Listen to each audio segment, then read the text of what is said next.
Welcome to At Home with Music. You might notice that on this channel I talk a lot about chords. And if you know anyone who plays guitar and they're not a classical guitarist, then the way they started to learn their instrument was by learning how to play chords.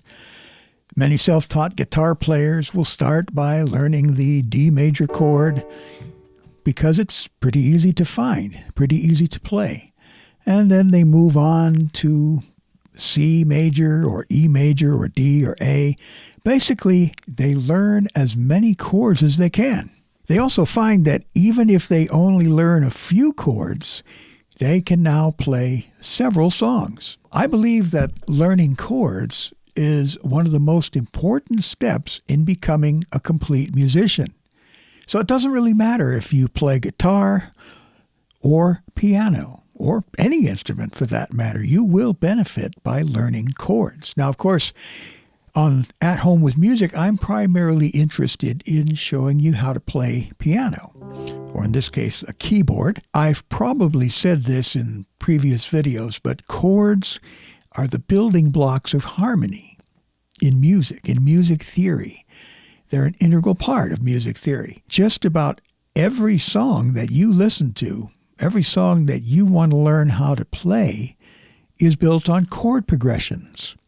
And so if you understand chords, this will help you understand how songs are structured. Once you know your chords, you can easily play the accompaniment of most songs, even if you don't know the melody yet.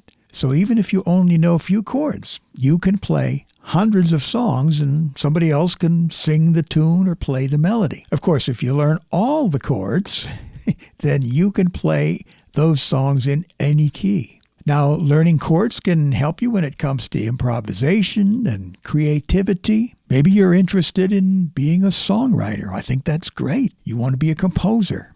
Then learning the chords can help you create your own music. The lyrics, well, you might have to get some help with those. Maybe you write lyrics too. But when you learn which chords sound good together, or which chord progressions sound good, then you can compose your own chord progressions. You can improvise.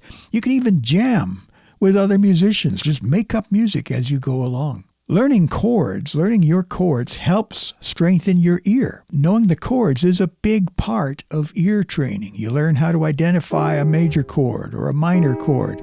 You begin to learn how to identify chord progressions in songs without needing to look at the sheet music. You might even get to the point where you can predict what chords are coming next. You'll be able to learn songs by ear more easily when you've learned the chords. Knowing chords is essential when you want to collaborate with other musicians. I'm a big believer in musical collaboration. Maybe you'd like to play in a band or the worship team at your church. You know, I have the privilege of playing on the worship team at my church. Usually I'm always handed a lyric sheet with chords. That's all I get. No notes, no treble clef, no bass clef, just words and chords, and that's how I learn to play the songs. I know the chords, and I can listen to what the guitarists and the other instrumentalists are playing and voice the chords accordingly.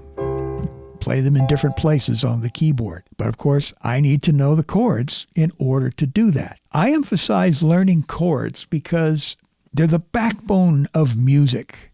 Chords connect rhythm, harmony, and melody. Without knowing your chords, well, you're really only scratching the surface of what music really is. Now, there's a reason for this quick review on the importance of learning chords. What I'm going to be doing is taking you through an extensive exercise where we learn how to build chords.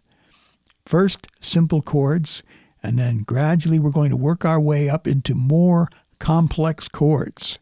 It's going to require a lot of thought, a lot of concentration.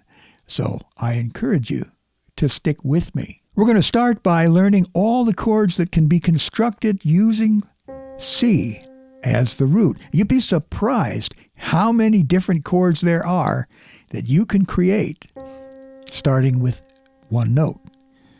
Once we begin this process, you're going to see how big the world of chords actually is. But I don't want you to be intimidated by this, because we're going to take it one step at a time and just gradually work our way to the point where you'll be able to identify and play from the chord symbols both simple and complex and altered chords, and you'll be able to do it in any key. So somebody can hand you a chord chart or a lead sheet, and you may not necessarily have to play the melody straight away, but you'll be able to create an accompaniment just from reading the chords. So that's something to look forward to. Maybe you already know how to do this, but you'd like to be able to handle some of those more complex chords. Well, we're going to get into those as we continue this series. I guess I'll call this a deep dive into chords. Maybe I'll think of a better title somewhere along the way. That's what this is going to be. Going beyond the basics of just plain old triads, which are great. Definitely where you want to start. But we're going to go far beyond the basic triads. So thanks for watching. If you have any questions, any comments, please be sure to put those in the comments section. I make it a practice to respond to pretty much every comment unless I have no idea what you're saying.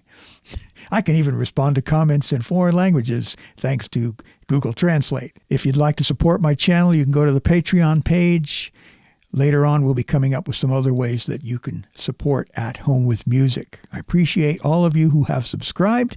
If you've not yet subscribed, majority of my viewers are not subscribed. Hit that subscribe button and ring the little bell, and you'll be notified whenever I upload a new video. Thanks again. I look forward to speaking to you in the next one.